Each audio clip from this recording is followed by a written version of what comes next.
Amém. Vamos aplaudir ao Senhor. Glória a Deus. Que música linda, né? Que música linda. Você pode sentar. Que música linda. Semana passada nós falamos sobre ser igreja. E a gente vai continuar falando sobre ser igreja. A gente entendeu semana passada que ser igreja é ser a comunidade em que Cristo é partido. Comunidade do Cristo ressurreto. Deixa eu virar esse negócio aqui. Pronto. Comunidade do Cristo ressurreto.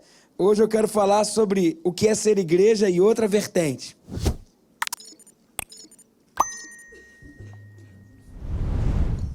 Aprendemos que ser igreja tem a ver com afetos, tem a ver com comunhão, tem a ver com partir o pão, mas tem a ver com partir Jesus, que ressuscitou.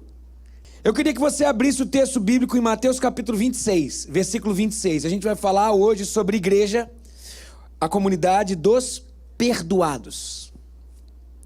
Igreja, a comunidade dos perdoados. Mateus 26, de 26 a 28. Vamos ler. Igreja, a comunidade dos perdoados. Enquanto comiam, Jesus tomou o pão, deu graças, partiu e deu aos seus discípulos dizendo: tomem e comam, isso é o meu corpo. Em seguida tomou o cálice, deu graças e ofereceu aos discípulos dizendo: bebam dele todos vocês. Isso é o meu sangue da aliança, que é derramado em favor de muitos para perdão de pecados. Este é o meu sangue da aliança, que é derramado em favor de muitos para perdão de pecados. O cenário aqui, eles estavam no cenáculo, eles estavam prestes a presenciar o momento mais difícil para os seus ministérios. Foi o momento em que o grande Messias, que eles acreditavam ser o Messias, tinha dito que ia morrer. E ele ia morrer logo ali. Eles estavam um dia antes da morte de Jesus. Toda a esperança deles estava naquele homem. Eles dedicaram e largaram a vida deles para se dedicarem 3 anos àquele homem.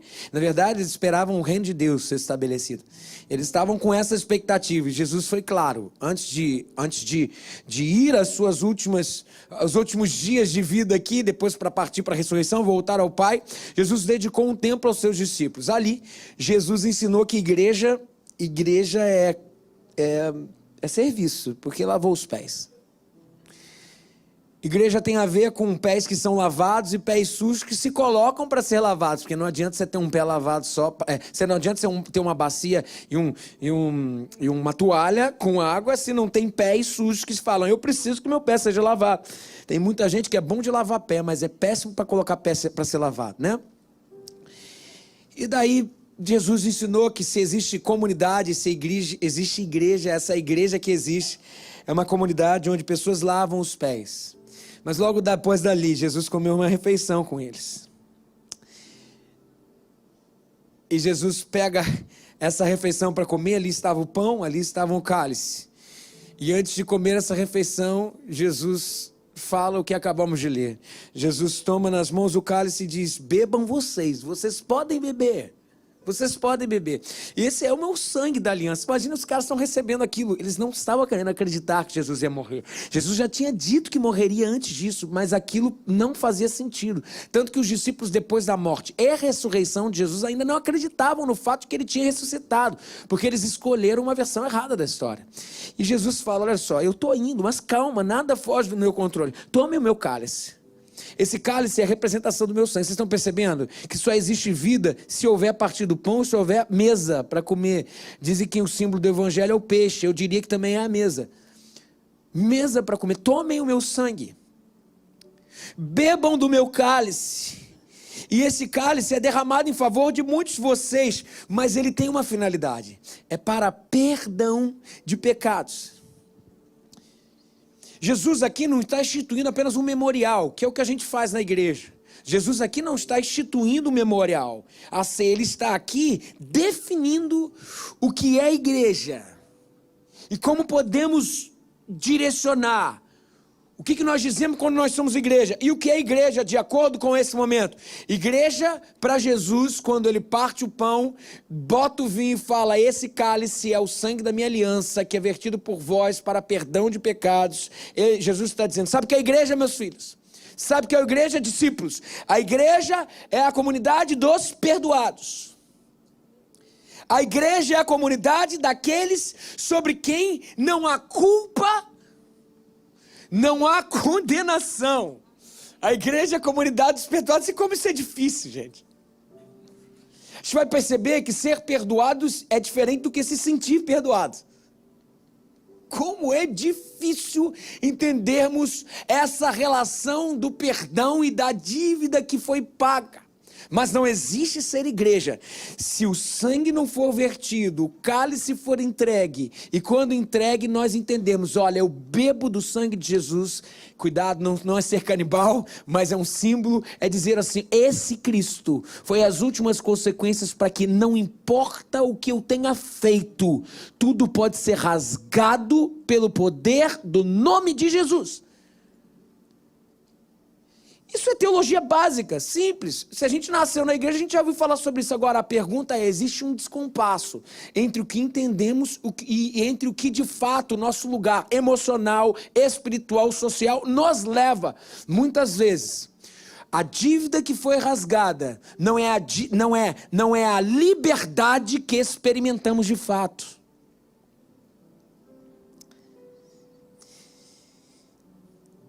E quando Jesus entrega aquele cálice, ele está instituindo uma nova relação, um novo direcionamento para a igreja de Jesus.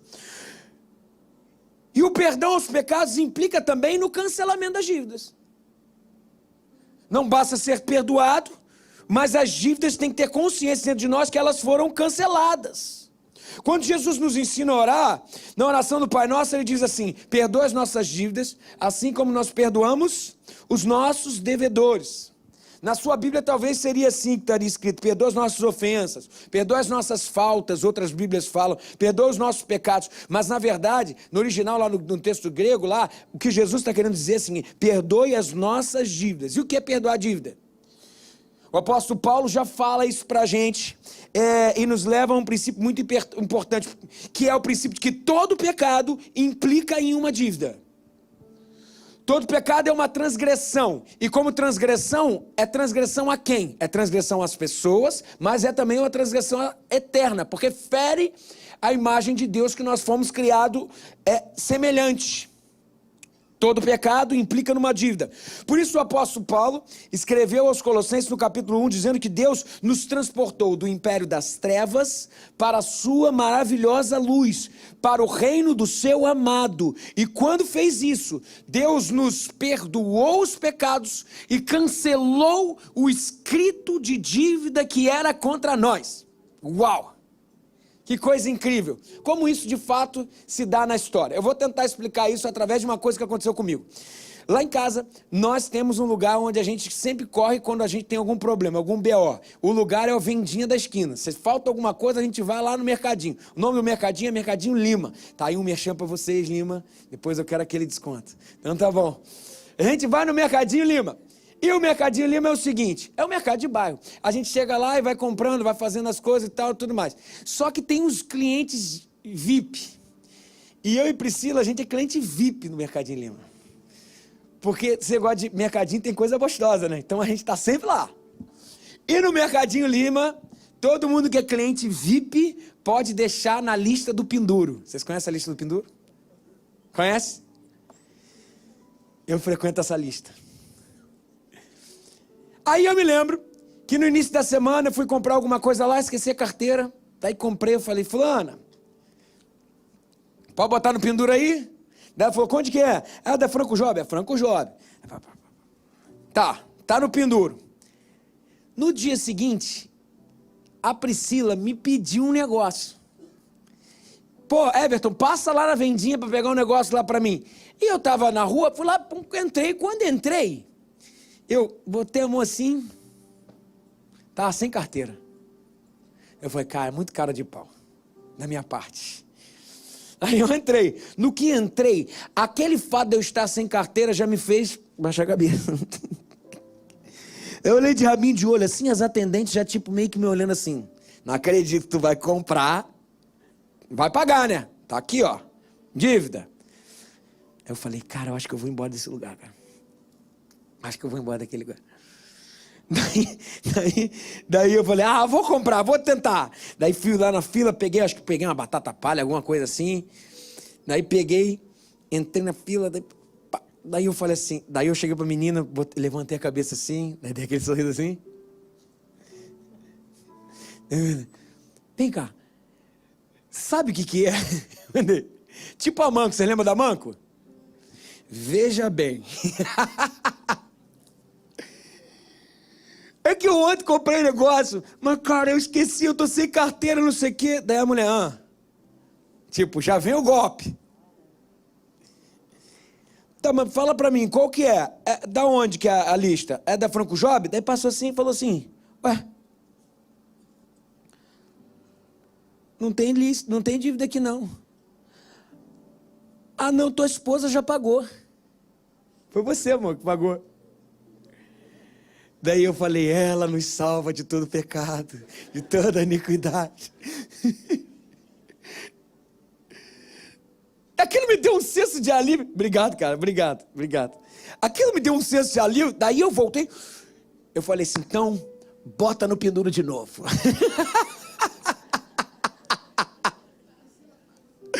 Porque a minha esposa pagou. Ela arrebenta a boca do balão.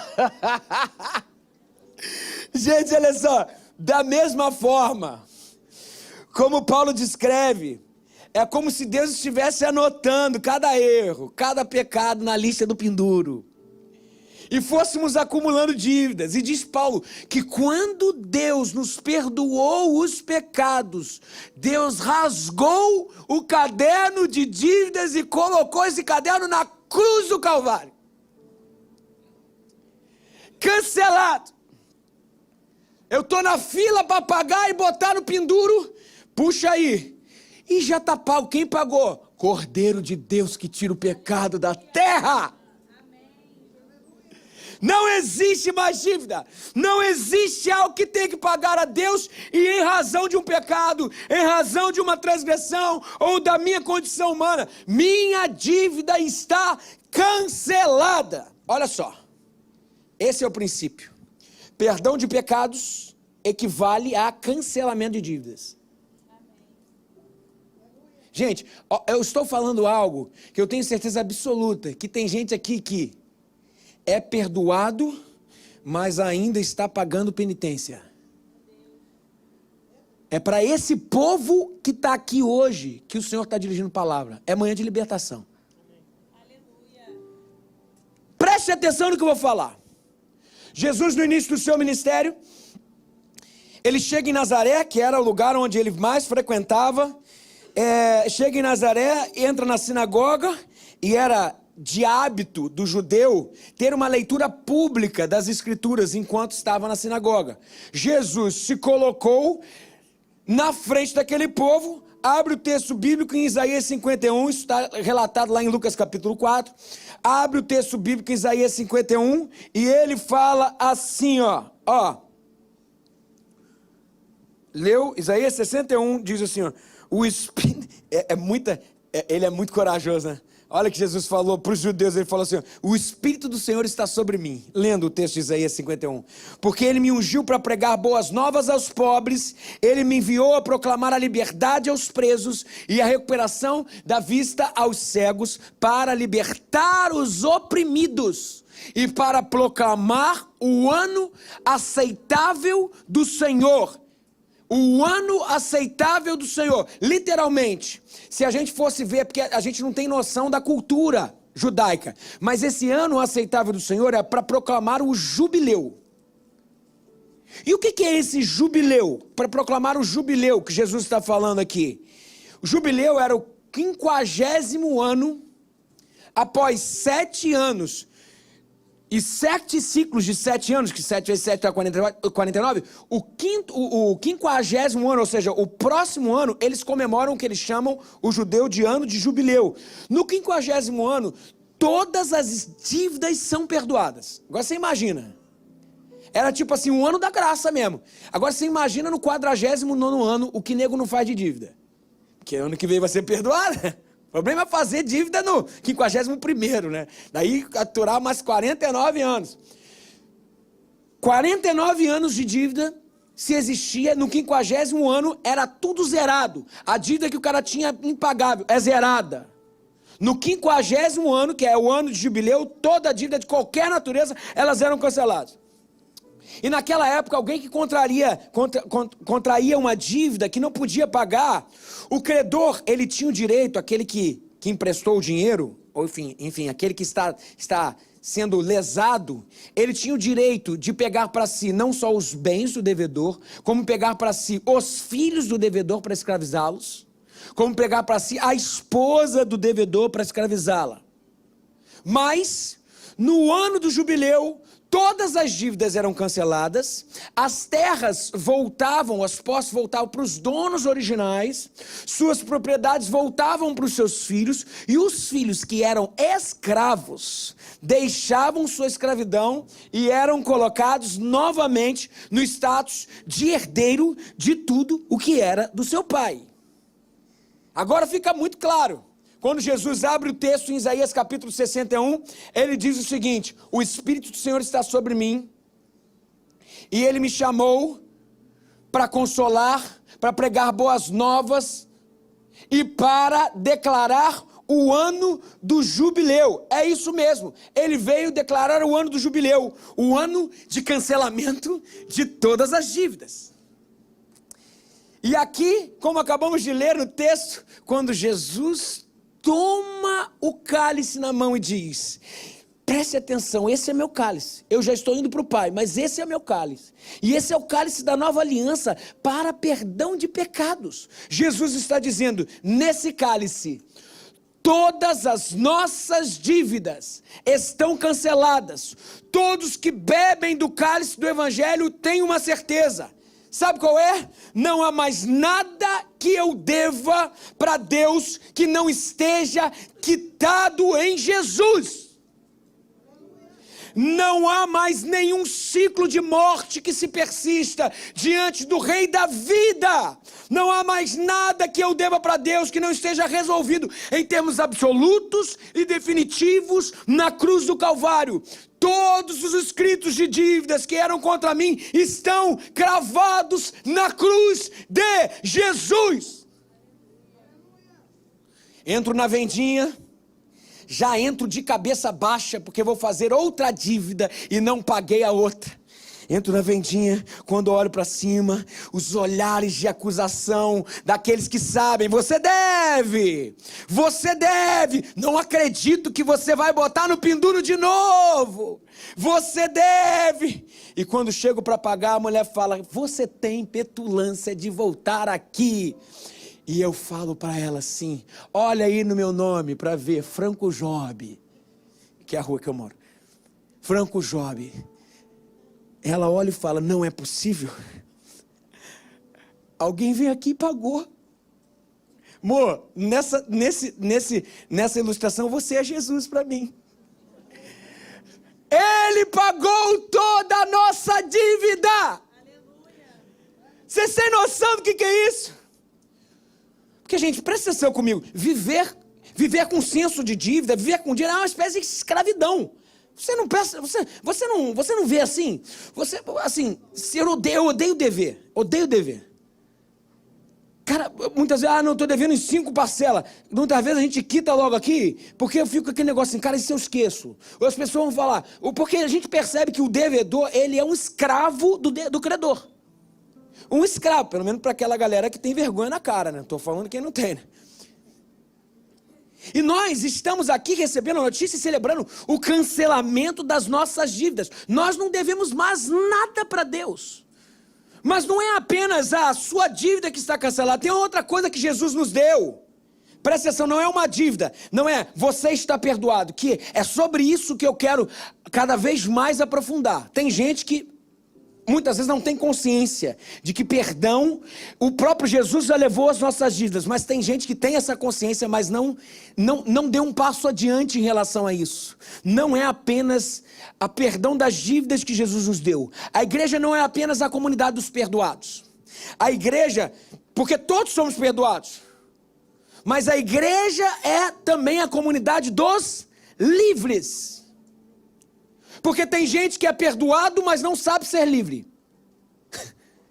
Tem gente que sabe que tem o perdão de Deus, mas vive como um escravo. E Jesus abre a Bíblia na sinagoga de Nazaré e ele fala: o Espírito do Senhor está sobre mim, porque Ele me ungiu para pregar boas novas aos pobres, e Ele me enviou para proclamar a libertação aos presos.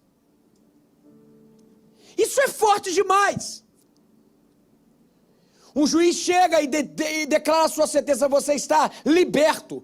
E quando isso acontece, muita gente, pela consciência do seu erro, e porque não sabe aceitar esse escândalo da graça de Deus, que é perdoar-nos de uma dívida que era impagável, nós falamos: eu vou pagar. Tem gente que é perdoado, mas continua preso por escolha própria, e não sabe viver, mas só sobreviver.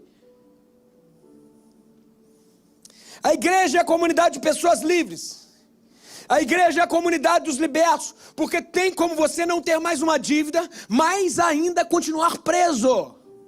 Uma coisa é o perdão, outra coisa é a libertação. É isso aqui, ó. Uma coisa é o perdão, outra coisa é a libertação. Tem gente que já passou por isso aqui, mas não sabe passar por isso aqui.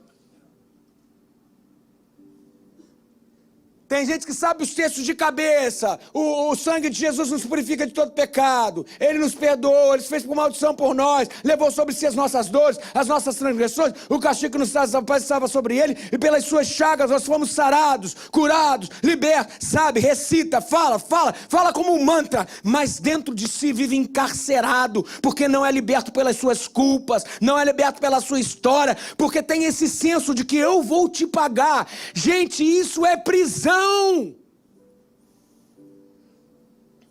É sobrevivência, não superabundância de vida.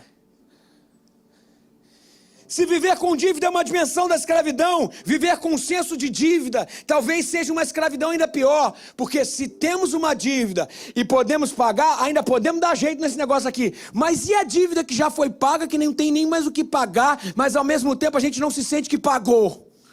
Isso aqui é impagável. Isso aqui ainda é pior, porque a dívida que você paga é perdoada e se sente liberto. Mas e quando foi pago e você não tem mais o que pagar, você nunca vai ser liberto. Por isso que é muito pior. É horrível dever, mas é pior ainda não dever e viver como se devesse. Talvez uma das expressões que eu mais escuto no gabinete seja essa aqui: pastor, eu sei que Deus me perdoou, mas eu não consigo me perdoar. Como eu escuto isso? Gente que sabe do perdão de Deus, mas escolhe ficar encarcerado nas prisões da sua história, nas prisões da sua dor, nas prisões das suas angústias, das suas frustrações. É horrível dever, gente.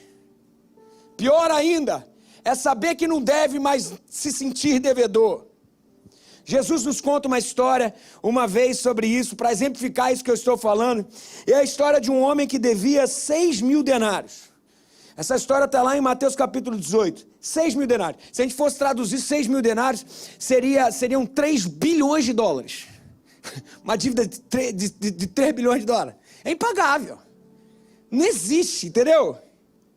E o credor chama o devedor e anuncia a dívida para o seu devedor e fala assim: olha, você me deve 3 bilhões. E como não tinha como ser pago, porque ninguém paga uma dívida de 3 bilhões de dólares, ele confiscou suas posses, diz o texto bíblico. Ele confiscou sua esposa.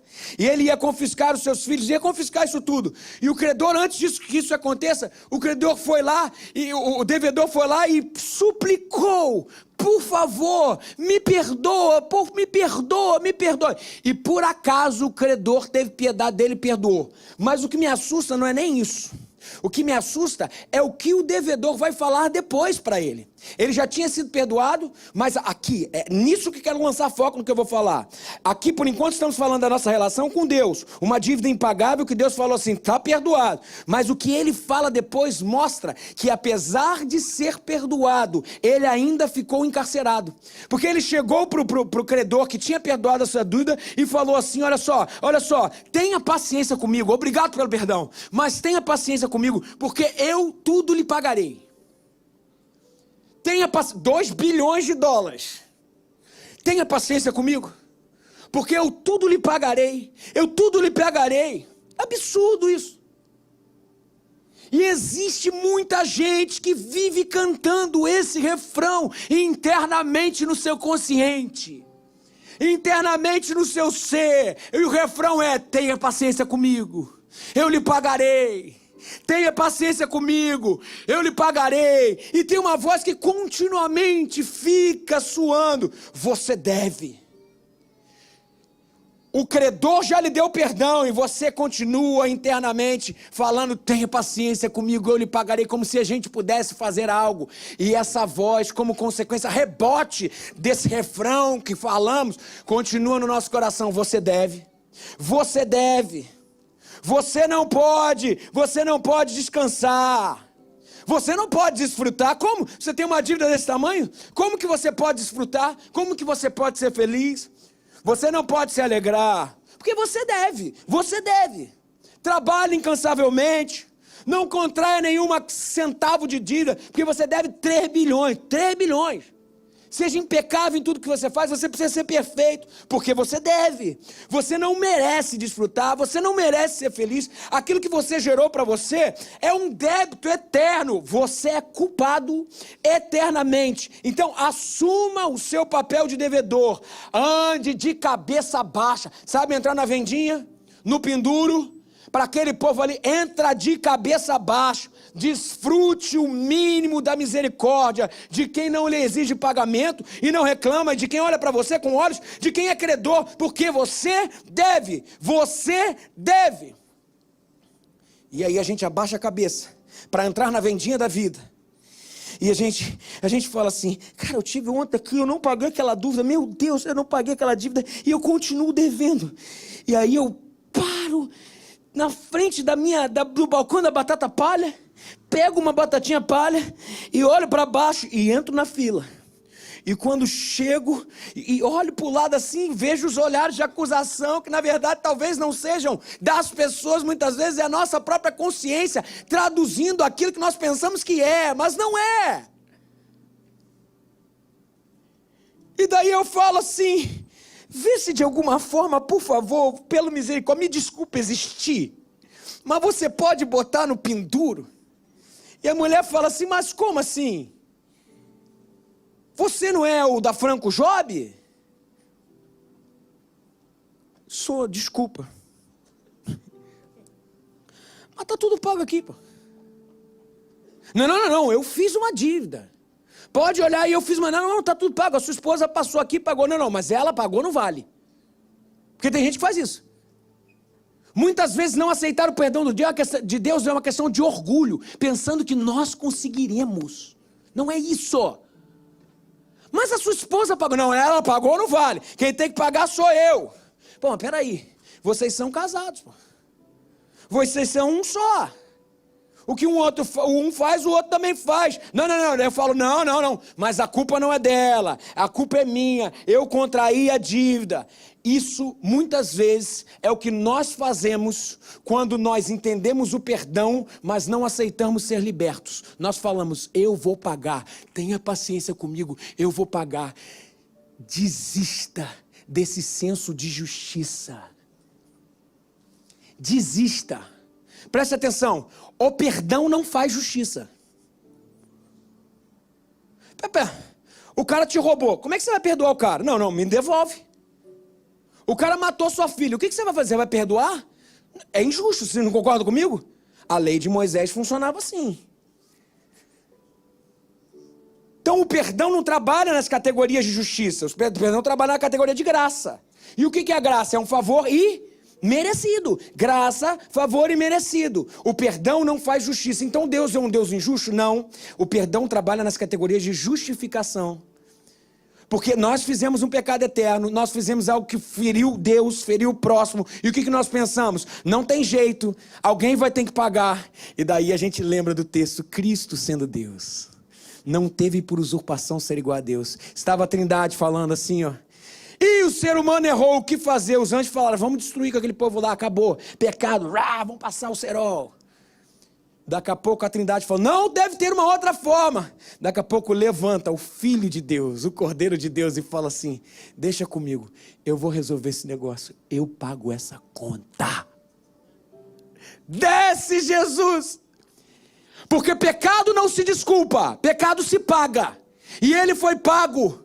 Mas uma dívida que atribuímos e contraímos, que é uma dívida eterna, não pode ser pago por seres finitos como nós. Por isso o único que era eterno foi preso no madeiro por vontade própria e disse, eu pago essa conta. Pecado não se desculpa, pecado se paga, mas Cristo pagou por mim.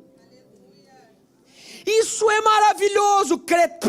Perdão não é da categoria da justiça. Perdão é da categoria da justificação. Ele pagou por nós. Sabe qual é o nosso problema? Muitas vezes o que nós fazemos, sabe o que a gente faz? A gente fala assim, essa conta eu não deixo minha esposa pagar não. Quem paga essa conta sou eu. Essa conta, Jesus não, eu errei. Eu preciso pagar. Meu querido, saia desse jogo. A dívida que você contraiu é uma dívida bilionária. Só um ser que tem muita riqueza, chamado Jesus Cristo, uma riqueza eterna, pode pagar. E ele se fez maldição para pagar a sua dívida naquela cruz. Andar com senso de dívida, viver acreditando que deve é insuportável. O senso de culpa nos consome e nós nos tornamos intransigentes, inclusive com aqueles que estão ao nosso lado, que pelo menos aos nossos olhos parecem estar desfrutando da vida, parecem ser felizes, mas se eu sou feliz a gente olha e fala assim, não é possível que esse cara possa ser feliz, eu conheço a vida desse cara. Como é que esse cara está feliz? Isso aí, tira o sorrisinho do rosto. Para de ser hipócrita. É teu passado que te compre. Eu conheço isso aí. Sabe? Viver com senso de dívida é assustador. E a gente não deixa ninguém ser feliz também.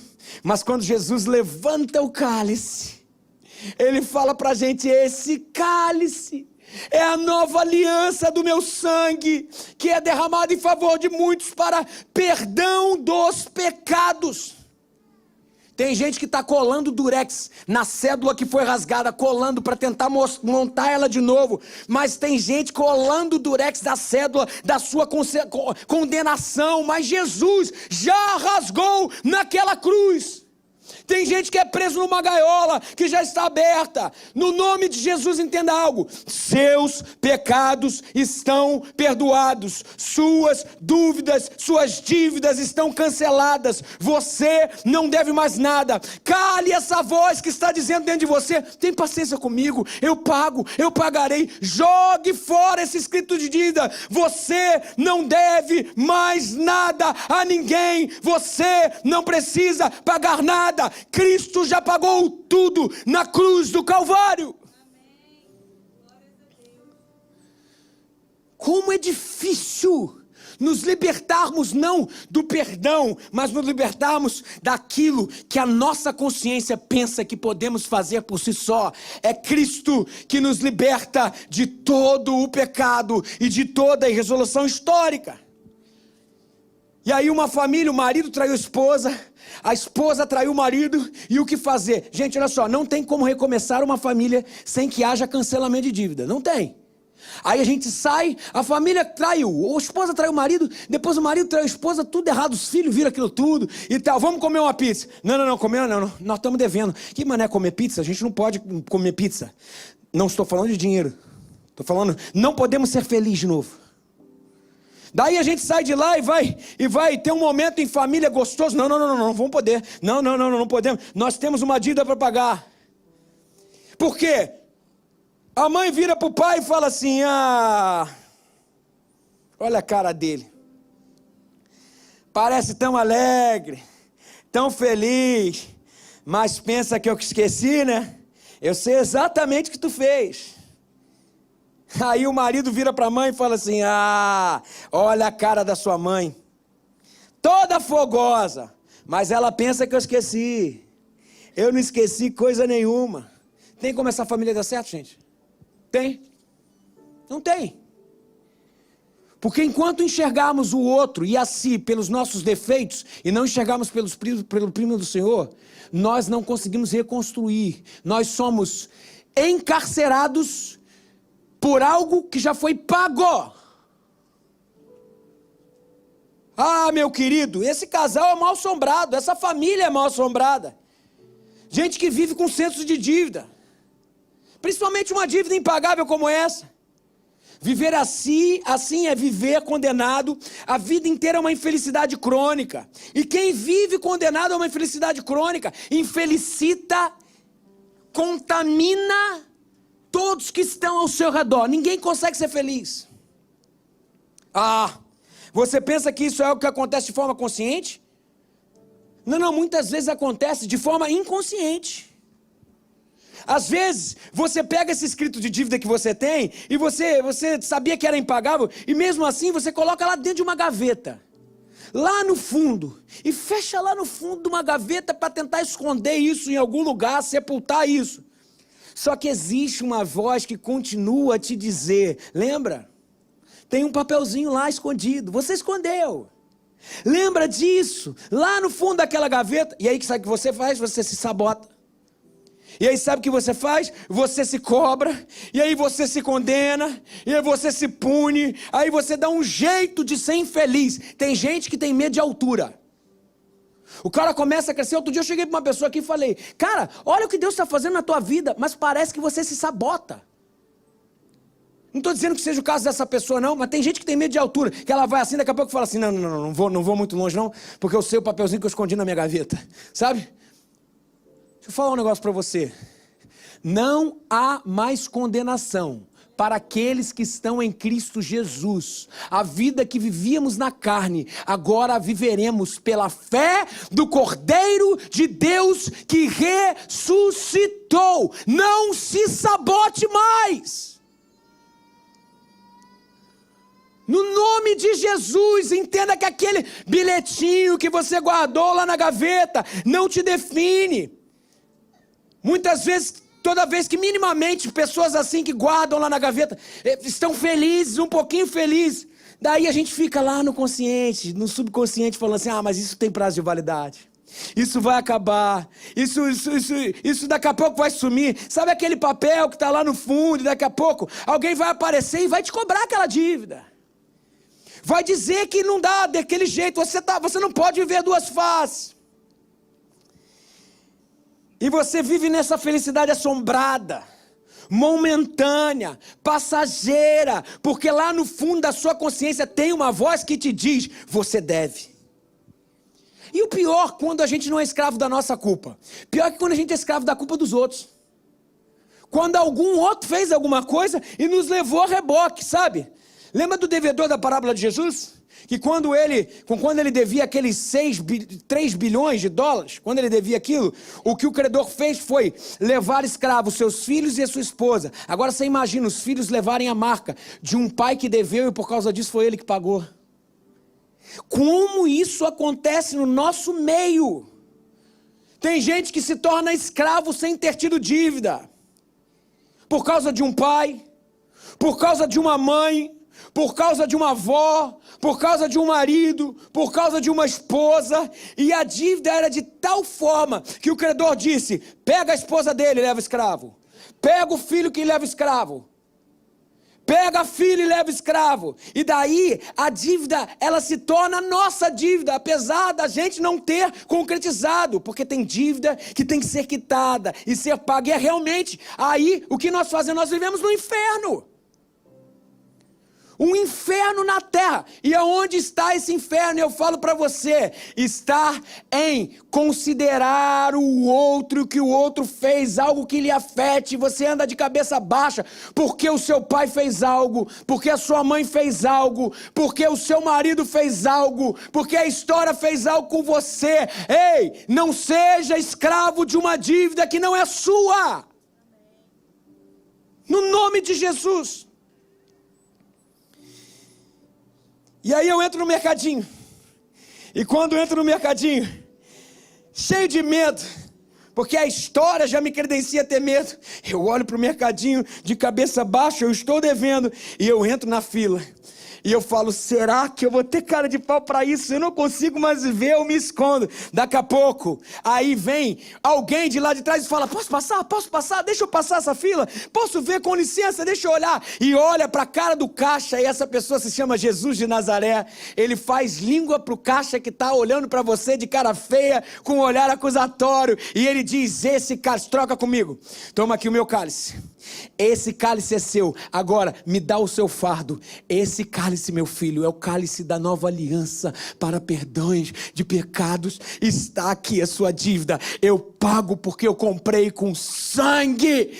Eu comprei com sangue a sua vida. Não há mais o que temer. Levanta a sua cabeça, suas dívidas estão canceladas, você está livre. Pessoas livres não precisam andar envergonhadas. Você não é escravo dos outros, você não é escravo do seu passado. Ele já passou na caixa, o sangue de Jesus já pagou toda a dívida, e não existe penitência que persista se a pena já foi paga. Pode voltar a andar com a cabeça levantada, o sangue de Jesus te lavou. E a palavra de Deus nos garante que o sangue de Jesus nos purifica de todo pecado. Você não deve mais nada para ninguém. Hoje eu não quero falar sobre o seu perdão a Deus, eu quero falar sobre o seu perdão a si, a sua história. Olhe para mim, entenda algo. Só existe novidade de vida se você entender, valorizar o sangue de Cristo e se perdoar. Se perdoe. Se perdoe. Não menospreze. Não coloque em lugar menor o sangue de Jesus. Ele é poderoso para nos perdoar de qualquer iniquidade.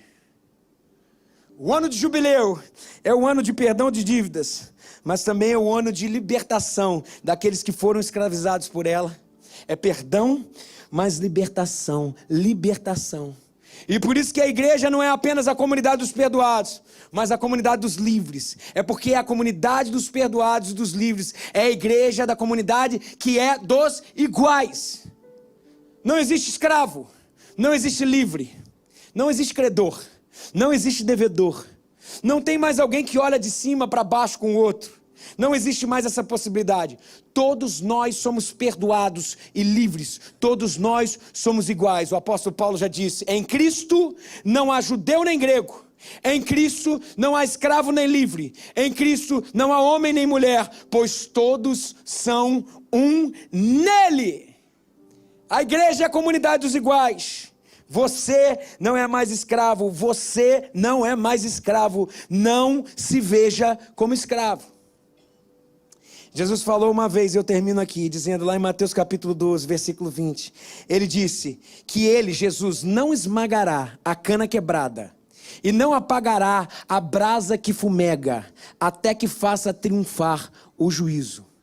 E o que Jesus está falando com não esmagar a cana quebrada ou apagar a brasa que fumega? O pastor Luciano Subirá uma vez conta como ele entendeu isso aqui. Ele estava num lugar rural e tinha um irmão da igreja que foi levar ele por uma plantação de trigo. Aí chegava lá, ele estava lá com um trator e eles iam por cima da plantação de trigo. Ia esgarçando com os trigos todo. Aonde o caminhão passava, deixava um trilho por trás. E os trigos tudo lá embaixo quebrado assim, quebrado. zoado. Aí daqui a pouco o pastor Luciano fala assim, pô, mas peraí, daqui a pouco você não tem mais trigo, pode ir pela terra, pode ir pelo caminho, não precisa ir pela plantação. Daí o homem virou para o pastor Luciano e falou assim, não, fique tranquilo, pastor, em 2 semanas essa cana que está quebrada vai estar de pé de novo, normal, natural. O pastor Luciano falou assim, não, peraí, é sério isso mesmo? E aquele homem ensinou uma lição muito grande para o pastor Luciano. Ele disse, você quer ver como é que se mata o trigo? Quer ver? Ele pegou o caule uma parte mais venal do trigo, daquela cana, e esmagou. E ele falou assim, para essa aqui a vida acabou. Não esmagará a cana quebrada, Jesus, e não apagará a brasa que fumega. Sabe o que a gente aprende aqui? Qual é o princípio? Que quebrado não é esmagado. Quebrado não é esmagado. Talvez você considere que a sua plantação, a sua vida já está esmagada. É fim da linha. Talvez você até entenda o perdão, mas não consegue viver a libertação. Mas o Senhor te trouxe aqui hoje para dizer que Ele não é o responsável por esmagar a cana quebrada. Ele não coloca o ponto final. Quebrado não é morte para o Senhor. Ele quer te tirar desse labirinto escuro e te trazer para a sua maravilhosa luz. E hoje, mais uma vez, Ele levanta o cálice da salvação e diz, bebam todos vocês desse cálice, esse é o meu sangue da aliança, que é derramado em favor de muitos, para perdão de pecados. Beba o cálice da aliança, que nos tira dessa condição de escravos. Nós não somos escravos, não estamos mortos, nós somos livres e temos vida através do Cordeiro de Deus, que tira o pecado da terra e nos devolve a vida. Talvez a história da sua vida essa manhã seja essa. Eu entendo sobre o perdão, mas não consigo viver a libertação. Eu queria cantar uma canção para você. Eu queria nesse momento que você entendesse algo. Talvez essa seja a resposta de Deus para a sua vida essa manhã. Preste atenção nisso que eu vou ministrar. E é Deus falando para você assim, não diga que é quebrado aquilo que só está apenas esmagado. Não diga que é esmagado aquilo que está apenas quebrado. Não coloque um ponto final naquilo que eu só coloquei uma vírgula. Nath, tira para mim, por favor, o que está por trás. Olha o que Deus fala para você. Disseram a uma voz, a cana já quebrou, só falta esmagar. Mas ele disse não, 1000 pés para apagar a brasa que quebrou. Mas ele tão somente disse não. E me pôs num labirinto escuro, e onde eu tentava me esconder, curvou-se em minha direção e me estendeu a mão. Eu tinha tanto pra dizer, desculpas tantas pra pedir, mas ele nem sequer me ouviu. Puxou-me para a luz e disse: aquele que eu amei um dia se tornará no que sonhei. A cana se firmou de pé, a brasa é labareda. Eu tinha tanto pra dizer, histórias tantas pra pedir, mas ele nem sequer me ouviu. Puxou-me para a luz e disse: aquele que eu amei um dia se tornará no que sonhei.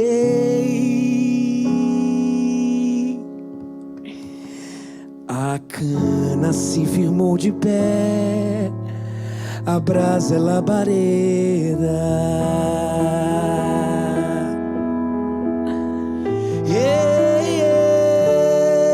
Cante assim, ó. Eu sou livre. Eu sou livre. Nada além do sangue. Nada além do sangue de Jesus.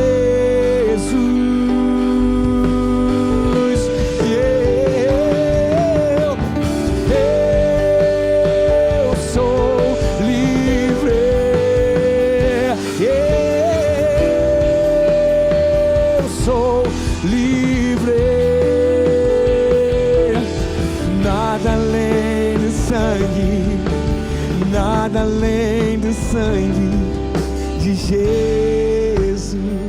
Sabe, eu não sei que espaços são para vocês, inclusive, para você, inclusive, inconvenientes, porque você entra por eles com senso de dívida. Sabe, esse aqui eu não posso entrar. Naquela vendinha eu não posso entrar, porque eu tenho dívida lá. Tá no penduro lá. Sabe, eu não sei de qual alegria você se priva. E eu não sei como você se sabota, mas hoje eu te falo algo. Na comunidade dos perdoados, onde o pão é partido, nós estamos celebrando. Este é o cálice da nova aliança. Esse é o meu corpo que é vertido por vós, e o meu sangue para perdão de pecados e cancelamento de dívidas. Sabe, eu perdi as contas de quantas pessoas chegaram no meu gabinete e me contaram uma história horrível, histórias difíceis, e não conseguiam nem olhar para mim de vergonha. Sabe, eu queria tanto levantar, pegar no rosto dela e falar assim: ei, minha filha, ei, meu filho, suas dívidas estão canceladas, enxugue as suas lágrimas. Mas eu não podia fazer isso. Sabe por quê? Porque eu não posso perdoar pecados. Mas hoje o Senhor vem nesse lugar, levanta a sua cabeça e fala assim: sabe, isso que você fez realmente é algo feio, é algo muito ruim, realmente precisa de uma penalidade. Mas deixa eu te lembrar algo. Um dia eu estive aqui, um dia eu olhei para aquela cruz e fui às últimas consequências para dizer que eu abaixei a cabeça, para que você hoje possa levantar a sua cabeça e viver essa vida abundante que só eu posso dar. Desfrute do meu perdão, desfrute do meu perdão. E ele pegou o cálice e disse: esse cálice é o meu sangue. Você consegue entender isso? Esse cálice não é apenas um símbolo, mas é o meu sangue, que faz com que o seu pecado seja perdoado e a sua dívida seja cancelada. Não se escravize de uma dívida que já foi paga. Só existe uma forma disso acontecer, e o primeiro passo é se confessar as vossas faltas, seus pecados. Se você trocar comigo, eu sou fiel e justo para te perdoar. Entenda algo, essa é a única prerrogativa, é só isso que precisa. Você já fez isso? Então já está acontecendo, pessoal. Você acaba de entrar na vendinha da história da sua vida e percebe que tem uma dívida impagável. Mas ele fura a fila nesse momento, com o cálice na mão, e diz assim: eu já paguei essa conta por você. Esse cálice é a minha nova aliança contigo, para perdão de pecados e cancelamento de dívidas. No nome de Jesus, ouça o que ele diz para você agora: os seus pecados estão perdoados. O escrito de dívida que você tinha, que era contra você, está rasgado e cravado na cruz do Cordeiro. Você está limpo, lavado com o sangue de Jesus, o nosso Senhor. No nome de Jesus, o perdão está disponível para você. Pegue hoje isso aqui, desfrute desse perdão. Não seja mais escravo daquilo que você já foi liberto. Hoje é dia de você fechar os seus olhos e ouvir de Jesus. Não perdoe alguém, não. Hoje é para você ouvir de Jesus: os seus pecados estão perdoados, suas dívidas são canceladas. Seja livre, viva uma vida abundante. Número 1, para você ser liberto, tenha consciência que você não tem como pagar sua dívida. Número 2, Ele pagou tudo por você. Número 3, se liberte da opinião alheia. Se liberte. Se Ele te considera livre, não seja encarcerado pelos outros, se liberte pela sua opinião. Agora, no nome de Jesus, eu vim para que tenham vida, e vida em abundância, diz o Senhor. Se você está aqui essa manhã e quer começar uma vida nova com Cristo, uma vida de libertação, o Senhor está passeando aqui agora e Ele fala com você: ei, é momento de decisão. Você quer começar uma vida nova com Cristo? Feche seus olhos nesse momento, abaixe sua cabeça e repita comigo essa oração: Senhor Jesus, sou falho. Senhor Jesus, muda minha vida. Senhor Jesus, muda minha história. Entra no meu coração, faz tudo novo. Me leva, Senhor, ao centro da sua vontade. Eu entrego tudo aquilo, eu entrego tudo aquilo que tem me aprisionado, sabendo que o Senhor já levou. Essa é a minha oração, no nome de Jesus, amém. Você continua com a cabeça baixa, olhos fechados. Se você orou comigo, levante sua mão lá no céu agora. Levante sua mão, Deus te abençoe, Deus te abençoe. Mais alguém? Deus te abençoe, eu estou vendo você. Mais alguém aqui dizendo assim: Deus abençoe, Deus abençoe, Deus abençoe. Mais alguém aqui entregando hoje: Deus te abençoe, minha querida, eu estou vendo você aqui na frente. Mais alguém aqui hoje dizendo sim para o Senhor? Mais alguém? Se você está aqui, você já esteve no Evangelho, mas se afastou do Evangelho, o Senhor hoje está te trazendo aqui para dizer: existe nova vida para você também. Você que está voltando para o caminho do Senhor hoje, levante sua mão onde você estiver, dizendo sim para o Senhor. Aleluia, aleluia. Eu vou pedir para que todas as mãos que estiveram levantadas, levantem mais uma vez lá no alto, que eu quero orar. Isso, levantem, isso. Temos também uma pessoa, temos uma criança ali, temos uma pessoa lá atrás sem gente também. Isso, todos nós queremos dar um abraço em cada um de vocês. Agora eu peço para que a igreja fique de pé no seu lugar, que você estenda a sua mão para algum lugar aqui, para alguma dessas pessoas. A gente vai orar com esse povo agora. Senhor Jesus, esse povo é teu, Senhor. Senhor Jesus, esse povo, Senhor, é propriedade exclusiva sua. Eu venho te pedir para a honra e glória do seu nome, Senhor, que esse povo possa crescer no que eles têm para ti, contigo. Que esse povo possa ser visitado por ti e eles possam viver o melhor que o Senhor tem para a vida deles.